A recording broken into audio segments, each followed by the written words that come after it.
الفيديو السابع من فيديوهات الذكاء الاصطناعي الخاصه بكانفا. الفيديو السابع اتكلمنا عن 6 فيديوهات سابقه. الفيديو السابع اللي هنتكلم فيه عن تحسين جوده الصوره، عن طريق كانفا. طب ما تيجي نشوف، يلا بينا. كانفا بيعمل تعديل للصور من غير اي برامج مدفوعه تانية. كل اللي علينا ان احنا نروح على كانفا الخاص بينا على الابلكيشن، على جوجل بلاي او على ايفون او حتى على الموقع. من خلال الثلاث شروط اللي فوق هتلاقي نفس الايقونات في كل مكان. اروح على التطبيقات، جميع التطبيقات، وابدا ابحث عن كلمه بيكسل. انا عايز اظبط الصوره بتاعتي بيكسل مثلا اهو، بيكسل. تمام،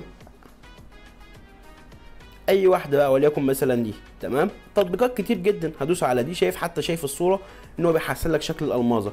هبدا ادوس على الاستخدام في تصميم جديد. اختار اي تصميم بقى واي شكل، وليكن مثلا شكل الفيسبوك افقي مثلا، واقول لك الحجم بتاع الصوره او عرض الصوره ومقاس الصوره. تمام، فتح معايا اهو من غير ما تعمل تدوس على اي حاجه. هو بيفتح الابلكيشن تلقائيا، بيقول لي تشوز فايل. هبدا اختار الصوره بتاعتي اللي انا عايز احسن جوده الصوره بتاعتي. تبدا تحمل معايا من غير اي ما اعمل اي حاجه. شوفوا خطوات بسيطه.